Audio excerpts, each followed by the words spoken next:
हरे कृष्णा। जय श्री राम। सभी को सादर प्रणाम। श्रीमद् वाल्मीकि रामायण से अयोध्या कांड अध्याय संख्या 6, जिसे आज के हम सत्र संख्या 94 में श्रवण करेंगे, उसमें सभी का स्वागत है। जैसा कि सत्रों का प्रारूप है, बहुत ही संक्षिप्त पुनरावृत्ति पिछले अध्याय के संदर्भ में करने के लिए यदि हम निरीक्षण करें, तो अयोध्या कांड के इन आरंभिक अध्यायों में महाराज दशरथ द्वारा श्री रामचंद्र को युवराज पद दिए जाने की चर्चा चल रही है। कहते हैं आचार्य, यहाँ पर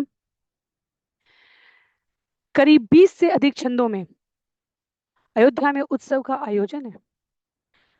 भगवान श्री राम के पास वशिष्ठ मुनि आकर उन्हें कल प्रातः काल होने वाले राज्य अभिषेक से पूर्व संध्या नियम तप माता सीता के संग करने का महाराज दशरथ के परामर्श के अनुसार सुझाव देते हैं, संकल्प कराते हैं और महाराज दशरथ को जाकर सूचित करते हैं कि राम और सीता कहे गए वचनों के अनुसार संकल्प कर रहे हैं। महाराज दशरथ प्रसन्नता पूर्वक अंतःपुर में प्रवेश करते हैं, जहां अनेक अनेक रमणीय और भोग विलास के संसाधनों को देखकर वह प्रमुदित हो जाते हैं। इधर राजमहल के बाहर जनपद के समस्त नागरिकों द्वारा इस सुंदर उत्सव के आयोजन के लिए विशद तैयारियां की गई हैं।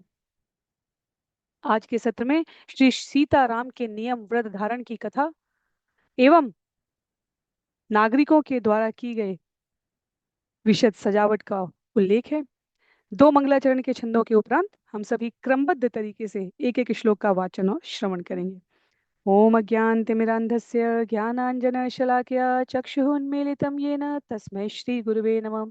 जय श्री कृष्ण चैतन्य प्रभु नित्यानंद श्री अद्वैत गदाधर श्रीवासादि गौर भक्तवृंद। हरे कृष्णा कृष्ण कृष्ण हरे हरे, हरे राम राम राम हरे हरे। षष्ठः सर्ग। गते पुरोहिते राम स्नातो नियतमानस सह पत्न्या विशालाक्ष्या नारायणम उपागतम। उल्लेख करते हैं यहाँ पर वाल्मीकि मुनि पुरोहित वशिष्ठ के चले जाने के उपरांत भगवान श्री राम एवं विशालाक्षी सीता, अपने मन को संयमित रखने वाले इन दोनों ने स्नान करके शरीर की शुद्धि करके शुद्ध मन से श्री रंगनाथ की उपासना आरंभ कर दी। प्रगृह्य शीर्षा पात्रीं हविषो विधिवत् तदा महते देवता याज्यम जुहाव ज्वलिते नले। हविष पात्र को नमस्कार करके विधि पूर्वक श्री रामचंद्र जी ने श्री रंगनाथ के प्रीत्यर्थ अर्थात शेषशाही नारायण की प्रसन्नता के लिए जलते हुए अग्नि में, प्रज्वलित अग्नि में भविष्य की उस घी से सने हुए पदार्थ की आहुति आरंभ कर दी। शेषम च हविष्तस्य प्राश्यात्मने प्रियम ध्यायन्नारायणं देवं स्वास्तिर्ने कुश संस्तरे। तदुपरांत अपने प्रिय मनोरथ की सिद्धि का संकल्प लेकर उन्होंने उस यज्ञ शेष हविष्य का भक्षण किया। मन को संयमित रखते हुए भगवान श्री राम विदेह नंदिनी सीता के साथ श्री नारायण देव श्री रंगनाथ भगवान का ध्यान करते हुए अच्छी तरह बिछी हुई कुशा की चटाई पर विश्राम करते हैं। वाग्यत स वैदेह्याम भूत्वा नियत मानस श्रीमत्यायतने विष्णु शिष्य नरवरात्मज।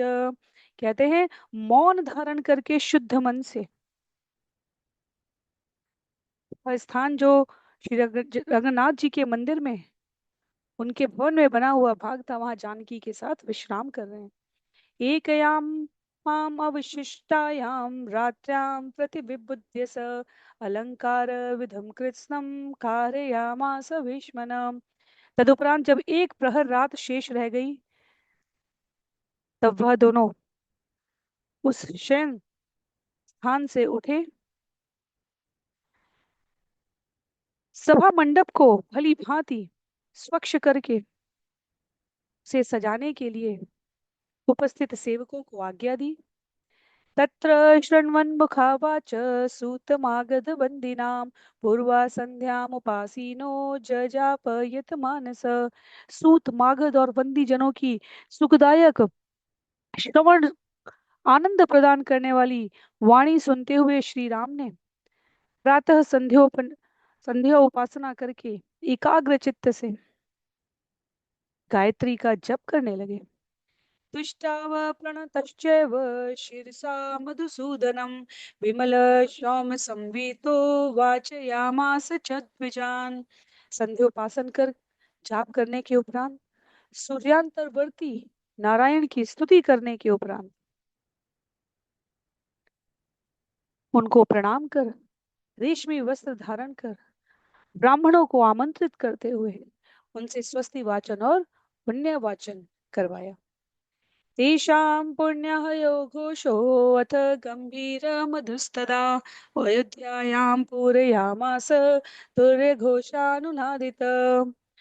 उल्लेख करते हैं वाल्मीकि मुनि, उसके उपरांत उन्होंने ब्राह्मणों के द्वारा जो स्वस्ति वाचन का आरंभ कराया, उस पुण्य आवाहन वाचन संबंधी गंभीर मधुर घोष को नाना प्रकार के वाद्यों की ध्वनि से मिलजुल कर अयोध्या में प्रतिध्वनित होते देख नागरिकों की क्या स्थिति रही। कृतोपवासम तु तदा वैदेया सह राघवम अयोध्या निलय श्रुत्वा सर्व प्रमुदितो जन।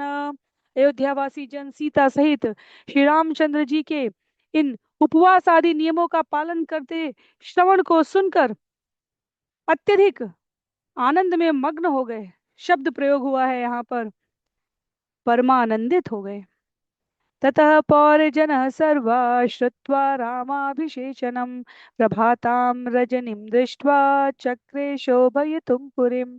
और प्रातः काल होने पर, क्योंकि ये सारा कार्यक्रम जो हो रहा है वह प्रातः काल होने के एक प्रहर शेष से आरंभ हो गया था, तो उल्लेख करते हैं यहाँ पर कि प्रातः काल होने पर सभी पूर्ववासी भगवान श्री रामचंद्र के राज्य अभिषेक को सुनकर अयोध्यापुरी को सजाते हुए कदली स्तंभादि गाड़ने लगे, केले के बंधनवान पतलियां यह सब कुछ स्थापित करने लगे। सीता सिताभ्रशिखरामेषु देवतायतनेषु च चतुष्पथेषु रथ्यासु चैत्येष्वत्तालकेषु च। अयोध्या में बड़े बड़े, कितने बड़े, कहते हैं हिमालय के शिखरों के समान ऊंचे बड़े बड़े जो देव मंदिर थे,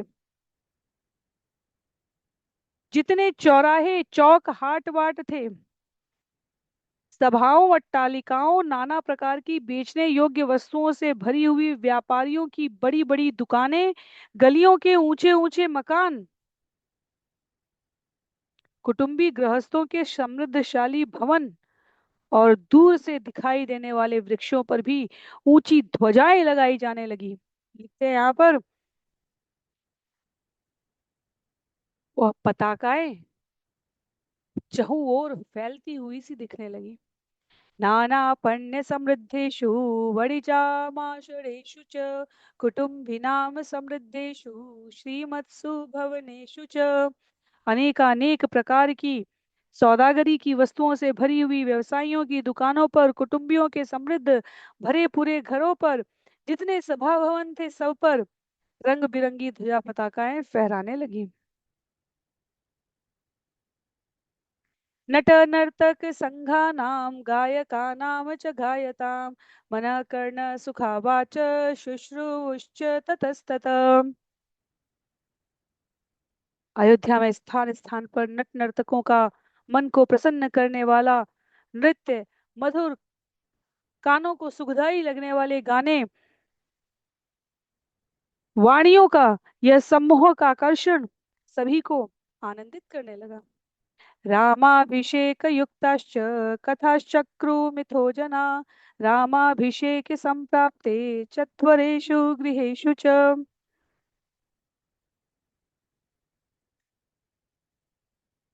उल्लेख करते हैं छंद संख्या 15 में, श्री राम के राज्य अभिषेक के शुभ अवसर प्राप्त होने पर सभी लोग जहां एकत्र हो रहे थे वहां श्री राम अभिषेक की आपस में चर्चा करते हुए सुनाई दे रहे थे। वाला अपि क्रीणमाना गृहद्वारेषु संघर्ष रामाभिषेक संयुक्ताश्चक्रुरेव मिथ कथा। द्वार द्वार पर खेलती हुई बालकों की टोलियों में भी आपस में राम अभिषेक की चर्चा चल रही थी। झुंड के झुंड ये बालक माता पिता से सुनी हुई बातें आपस में एक दूसरे को प्रेषित कर रहे थे। कृत पुष्पोपहारश्च धूपगन्धादिवासित राजमार्ग कृत श्रीमान पौरे रामाभिषेचने। या तो राजमार्ग पर फूलों की भेंट चढ़ाने वाले, या तो धूप की सुगंध फैलाकर पुरवासी हो, राम के राज्याभिषेक के समय सभी स्थानों पर यह सुगंध सुवासित विस्तारित कर रहे राजमार्ग को सजा रहे प्रवासी सभी भगवान श्री राम के अभिषेक की चर्चा कर रहे थे। प्रकाशीकरणार्थं च निशागमन शङ्कया दीपवृक्षांस्तथा चक्रु अनुरथ्याशु सर्वश। यह विचार करने मात्र से कि कहीं श्री रामचंद्र जी के जुलूस के राजमार्ग से निकलते समय रात न हो जाए, लोगों ने प्रकाश करने के लिए सड़कों पर अलग अलग सर्वत्र दीप वृत्त अर्थात पन शाखाएं गाड़कर झाड़ फानुस टांग दिए थे, जिससे सर्वत्र प्रकाश उदित होता रहे। अलंकारं पुरस्येवं कृत्वा तत्पुरवासिन आकांक्षमाणा रामस्य यौवराज्याभिषेचनम। और इस प्रकार नगर को सजाकर नगरवासी श्री रामचंद्र जी के युवराज पद पर अभिषेक किए जाने की प्रतीक्षा करने लगे। सर्वत्र मंगल गायन, मंगल वादन, मंगल चर्चा, मंगल वस्तु, मंगल सुवासित गंध, मंगल आहार, मंगल व्यवहार आदान प्रदान, सर्वत्र मंगल घोष चल रहा था। समेत्य संघश सर्वे चत्वरेषु सभाषु च कथयन्तो मितस्तत्र प्रशंसुर्जनाधिपम्। झुंड के झुंड लोग एकत्र होकर चबूतरों पर बैठकों में सर्वत्र महाराज दशरथ की चर्चा करते हुए उनकी प्रशंसा कर रहे थे। और क्या कह रहे थे? अहो महात्मा राजायम इक्ष्वाकुकुल नंदन ज्ञात्वा यो वृद्धमात्मानं रामम राज्याभिषेक्ष्यति। वे कहने लगे, यह देखो तो इक्ष्वाकु कुल नंदन महाराज दशरथ कितने बड़े महात्मा हैं। अपने को वृद्ध देखते हुए, जानते हुए वह स्वयं श्री रामचंद्र के राज्याभिषेक का मार्ग प्रशस्त कर रहे हैं, आवाहन कर रहे हैं, उनको अनुमोदित कर रहे हैं। सर्वे यनो स्म यन्नो रामो महीपति चिराय भविता गोप्ता दृष्टलोक परावर। हम सभी के ऊपर महाराज ने कितना बड़ा अनुग्रह किया कि हमारे जीवन काल में श्री रामचंद्र हमारे राजा बन रहे हैं। भगवान लंबे समय तक, दीर्घ काल तक हम प्रजा का सब हाल जानने वाले और प्रजा रक्षक के रूप में कार्य करने वाले, बिना पदवी के हमें प्रजा रक्षक के रूप में अपनी सेवा प्रदान करने वाले श्री रामचंद्र हमारे शीघ्रातिशीघ्र राजा बन जाए। अनुद्दत्तं मना विद्वान् धर्मात्मा भ्रातृवत्सल यथा च भ्रातृषु स्निग्धस्तथा स्मास्वपि राघव। क्योंकि भगवान श्री रामचंद्र सरल स्वभाव, परम विज्ञ, धर्मात्मा, अपने समस्त भाइयों पर कृपा रखने वाले, उनसे सरल स्वभाव से स्नेह करने वाले, और वही स्नेह समान रूप से हम सबके ऊपर रखने वाले हैं। तो अयोध्या कांड में संभवतः सुख का, संतोष का, प्रसन्नता का यह क्रम अगले अध्याय से कुछ समय काल तक के लिए स्थगित होने वाला है, क्योंकि षड्यंत्र का, दुख का, शोक समाचारों का, कष्ट का, त्याग का समय काल कथा के रूप में अयोध्या कांड में प्रवेश करने वाला है। एक एक सत्र में एक एक अध्याय की चर्चा करते हुए हम इस कथा से विदित हैं। सामान्य जनमानस संपूर्ण रामायण कथा से वैसे भी विदित अपने को परिचित करके रखती है, पर वाल्मीकि मुनि के शब्दों में इस अध्याय में ही हम जितनी यह परम सुखकारी बातें श्रवण कर रहे हैं, वह अगले अध्याय से प्रारब्ध के, विधि के विधान के अनुसार अब दुख, शोक, आश्चर्य, कष्ट, षड्यंत्र के चर्चा काल में परिवर्तित होने वाली है। तो अभी नागरिक इस अध्याय में परम विज्ञ धर्मात्मा भाइयों पर कृपा स्नेह रखने वाले और समान कृपा हम पर करने वाले राम की प्रशंसा कर रहे हैं। राम को युवराज पद पर अभिषिक्त करने के लिए महाराज दशरथ की प्रशंसा कर रहे हैं। अंतिम कुछ छंद हैं इस अध्याय के, कहते हैं चिरम जीवतु धर्मात्मा राजा दशरथो नग यत् प्रसादेनाभिषिक्तम रामम द्रक्ष्यामहे वयम। पाप रहित धर्मात्मा महाराज दशरथ दीर्घायु हो, उनके अनुग्रह से आज हम सभी श्री रामचंद्र के राज्य अभिषेक को देख सकेंगे। एवं विदं कथयतां पौराणां शुश्रूषुस्तदा दिग्भ्यो विश्रुत वृत्तांता प्राप्ता जानपदा जना।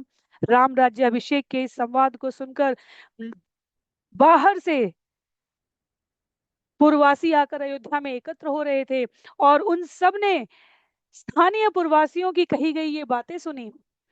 ते तु दिग्भ्य पुरीं प्राप्ता दृष्टुं रामाभिषेचनं रामस्य पुरयामासु पुरीं जानपदा जना। चारों ओर के देशों से भगवान श्री राम के अयोध्यापुरी में श्री राम अभिषेकोत्सव देखने को आए हुए नागरिक परम उत्साहित थे और इसके कारण अयोध्यापुरी में बड़ी भारी भीड़ जन सैलाब उमड़ आया था, क्योंकि बाहर के जनपदों के लोग भी अयोध्यापुरी में प्रवेश कर रहे थे।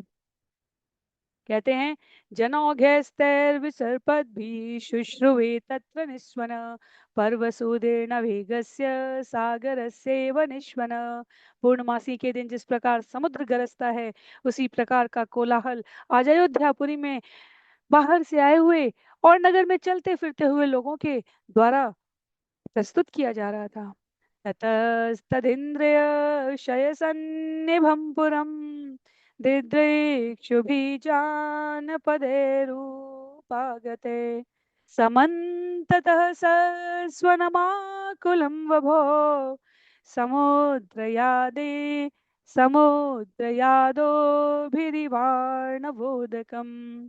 उस दिन अमरावती के समान अयोध्यापुरी को देखने के लिए बाहर से आए हुए लोग इस पुरी को वैसे ही सुशोभित कर रहे थे जैसे समुद्र की जल जंतु से शोभा होती है। मत्स्य कक्ष नक्र अनेक प्रकार के समुद्री जीवों से जैसे समुद्र शोभायमान हो रहा होता है, उमड़ उमड़ कर जीवों की संख्या समुद्र को और विशालता देती है, वैसे ही इधर उधर से नगर से समीप नगर से दूर नगर से आए हुए नागरिक अयोध्या में उपस्थित होकर अयोध्या नगरी की शोभा का वर्धन कर रहे हैं।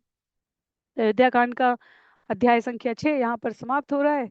अगले अध्याय में कैकेयी और मंथरा का संवाद है और इस क्रम में कथा क्रम को अगले सत्रों में श्रवण करेंगे। आज के लिए सत्र को यहीं पर विराम करते हैं। सभी को बहुत बहुत आभार। श्री वाल्मीकि रामायण की जय, श्रील प्रभुपाद की जय, श्रील गुरुदेव की जय, अनंत कोटि वैष्णव वृंद की जय, नामाचार्य श्रील हरिदास ठाकुर की जय।